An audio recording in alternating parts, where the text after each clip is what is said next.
ಇಂದಿನ ಮಕ್ಕಳಿಗೆ ಮನೋಧೈರ್ಯ, ಆತ್ಮಬಲ ಮತ್ತು ಆತ್ಮಶಕ್ತಿ ಬೆಳೆಸುವ ಕೆಲವು ಸಲಹೆಗಳು. ಇಂದಿನ ಸ್ಪರ್ಧಾತ್ಮಕ ಜಗತ್ತಿನಲ್ಲಿ ನಮ್ಮ ಮಕ್ಕಳು ಕೇವಲ ಪಾಠಗಳಲ್ಲಿ ಮಾತ್ರವಲ್ಲ, ಜೀವನದ ಅನೇಕ ಸವಾಲುಗಳಲ್ಲೂ ಹೋರಾಡಬೇಕಿದೆ.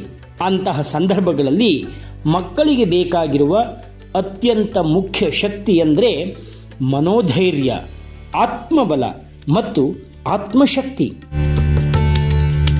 ಮನೋಧೈರ್ಯ ಅಂದರೆ ಸೋಲಿನಲ್ಲೂ ನಿಲ್ಲದೆ ಮುಂದೆ ಸಾಗುವ ಶಕ್ತಿ. ಆತ್ಮಬಲ ಅಂದರೆ ನಾನು ಮಾಡಬಲ್ಲೆ ಎಂಬ ವಿಶ್ವಾಸ. ಆತ್ಮಶಕ್ತಿ ಅಂದರೆ ಒಳಗಿನಿಂದ ಬರುವ ಧೈರ್ಯ ಮತ್ತು ಸ್ಥೈರ್ಯ. ಆದರೆ ಇವು ಮಕ್ಕಳಲ್ಲಿ ಸಹಜವಾಗಿ ಬೆಳೆದು ಬರುವುದಿಲ್ಲ. ಅವುಗಳಿಗೆ ಸೂಕ್ತ ಮಾರ್ಗದರ್ಶನ, ಪ್ರೀತಿ ಮತ್ತು ಪ್ರೋತ್ಸಾಹ ಅಗತ್ಯ. ಮೊದಲನೆಯದಾಗಿ, ಮಕ್ಕಳನ್ನು ಯಾವಾಗಲೂ ಇತರರೊಂದಿಗೆ ಹೋಲಿಕೆ ಮಾಡಬಾರದು.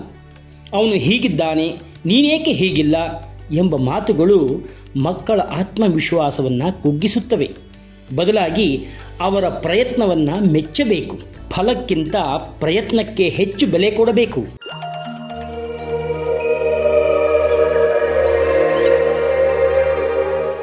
ಎರಡನೆಯದಾಗಿ, ಮಕ್ಕಳಿಗೆ ತಪ್ಪು ಮಾಡುವ ಅವಕಾಶ ನೀಡಬೇಕು.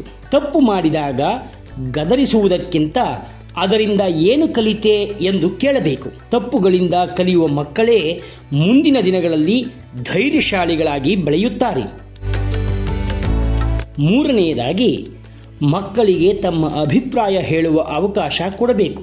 ಮನೆಯಲ್ಲಾಗಲಿ ಶಾಲೆಯಲ್ಲಾಗಲಿ ಅವರ ಮಾತುಗಳಿಗೆ ಗೌರವ ಸಿಕ್ಕಾಗ ಮಕ್ಕಳಲ್ಲಿ ಆತ್ಮಗೌರವ ಮತ್ತು ಆತ್ಮಬಲ ಬೆಳೆಯುತ್ತದೆ. ನಾಲ್ಕನೆಯದಾಗಿ, ದೈಹಿಕ ಚಟುವಟಿಕೆಗಳು ಮತ್ತು ಆಟಗಳಿಗೆ ಮಹತ್ವ ಕೊಡಬೇಕು.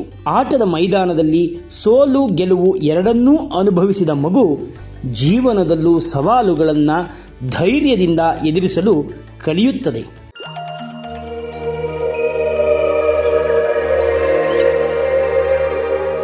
ಐದನೆಯದಾಗಿ, ಧ್ಯಾನ, ಪ್ರಾರ್ಥನೆ ಅಥವಾ ಮೌನದ ಕ್ಷಣಗಳನ್ನು ಮಕ್ಕಳ ದಿನಚರಿಯಲ್ಲಿ ಸೇರಿಸಬೇಕು. ಇವು ಮಕ್ಕಳ ಮನಸ್ಸಿಗೆ ಶಾಂತಿ ನೀಡುತ್ತವೆ, ಒಳಗಿನ ಆತ್ಮಶಕ್ತಿಯನ್ನು ಜಾಗೃತಗೊಳಿಸುತ್ತವೆ. ಇನ್ನೊಂದು ಮಹತ್ವದ ಅಂಶ ಅಂದರೆ ಪೋಷಕರ ಮತ್ತು ಶಿಕ್ಷಕರ ವರ್ತನೆ. ಮಕ್ಕಳು ಕೇಳುವುದಕ್ಕಿಂತ ನೋಡುವುದರಿಂದ ಹೆಚ್ಚು ಕಲಿಯುತ್ತಾರೆ. ನಾವು ಸಮಸ್ಯೆಗಳನ್ನು ಹೇಗೆ ಎದುರಿಸುತ್ತೇವೆ, ಒತ್ತಡದಲ್ಲಿ ಹೇಗೆ ವರ್ತಿಸುತ್ತೇವೆ, ಅದೇ ಮಕ್ಕಳಿಗೂ ಪಾಠವಾಗುತ್ತದೆ. ಮಕ್ಕಳಿಗೆ ಸದಾ ಹೇಳಬೇಕು, ನೀನು ವಿಶೇಷ, ನೀನು ಮೌಲ್ಯವಂತ, ನಿನ್ನಲ್ಲಿ ಅಪಾರ ಶಕ್ತಿ ಇದೆ. ಈ ಮಾತುಗಳು ಮಕ್ಕಳ ಮನಸ್ಸಿನಲ್ಲಿ ಬೀಜವಾಗಿ ಬಿದ್ದು ಒಂದು ದಿನ ಮಹಾವಿಶ್ವಾಸದ ವೃಕ್ಷವಾಗಿ ಬೆಳೆಯುತ್ತವೆ.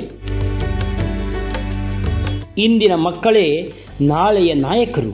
ಅವರಿಗೆ ಪಾಠಗಳ ಜೊತೆಗೆ ಜೀವನದ ಪಾಠಗಳನ್ನು ಕಲಿಸಿದರೆ ಅವರು ಕೇವಲ ಯಶಸ್ವಿ ವ್ಯಕ್ತಿಗಳಾಗುವುದಿಲ್ಲ, ಸಂತೋಷದ, ಧೈರ್ಯದ ಮತ್ತು ಮೌಲ್ಯಯುತ ಜೀವನ ನಡೆಸುವ ನಾಗರಿಕರಾಗುತ್ತಾರೆ.